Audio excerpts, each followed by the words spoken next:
প্রকল্প পরিচালক বদল হয়েছে 4 জন। প্রকল্পের মেয়াদও শেষ হয়েছে 2 বার, তারপরও কাজের অগ্রগতি শূন্য। এই অবস্থা মেডিকেল কলেজ ও জেলা সদর হাসপাতালের কিডনি ডায়ালাইসিস প্রকল্পে। কর্মকর্তারা বলছেন, জনবল নিয়োগ না হওয়া এবং স্থান সংকটের কারণেই এখনো শুরু করা যায়নি কাজ।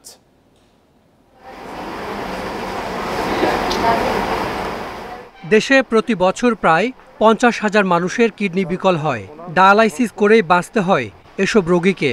ডায়ালাইসিস সেন্টারগুলো রাজধানী কেন্দ্রিক হওয়ায় চরম ভোগান্তিতে জেলা পর্যায়ের রোগীরা। এসব রোগীদের ভোগান্তি ও অর্থ ব্যয় কমাতে 2020 সালে অনুমোদন পায় কিডনি ডায়ালাইসিস প্রকল্প। বরাদ্দ প্রায় 300 কোটি টাকা। 15টি মেডিকেল কলেজে 50 বেড করে আর 44টি জেলা সদর হাসপাতালে হবে 10 বেডের ডায়ালাইসিস ইউনিট। ডিস্ট্রিক্ট হসপিটালে 2-1টা ডায়ালাইসিস বিভিন্ন জায়গায় প্রাইভেটলি হচ্ছে, 2-3টা মেশিন করে, সব ডিস্ট্রিক্টেও নাই। সেক্ষেত্রে যদি আমরা অ্যাডিকুয়েট ম্যান পাওয়ার সহ ডায়ালাইসিস সেন্টারতে খুলে, তার সব অন্তত 44টি ডিস্ট্রিক্টের লোকজন এই ডায়ালাইসিস সেবা নিতে পারবে। এটা জায়গা যদি অ্যাডিকুয়েট হয়, আমরা কমপ্লিট 100% জোনের মধ্যে কমপ্লিট করার একটা প্ল্যান আছে।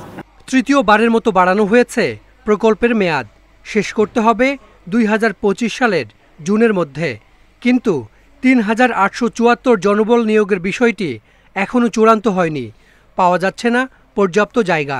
অবকাঠামো বুঝে পেলে আমরা তখন ডায়ালাইসিস যন্ত্রপাতি কেনার প্রক্রিয়ার দিকে আগাতে থাকি। ইন দ্য মিন টাইম জনবল নিয়োগ চলতে থাকে। তো মেইনলি অবকাঠামোগুলি অনেকগুলি বাকি আছে আমাদের। জনবলটা আমরা সমস্যা মনে করছি না, সমস্যা মনে করছি লজিস্টিক, স্থাপনা এবং যন্ত্রপাতি ক্রয়, এ দুটো আর কি। কিডনি ডায়ালাইসিস প্রকল্পে 4 বছরে অর্থ ব্যয় হয়েছে 2 লাখ টাকা। Hasan Misbah, independent news, Dhaka.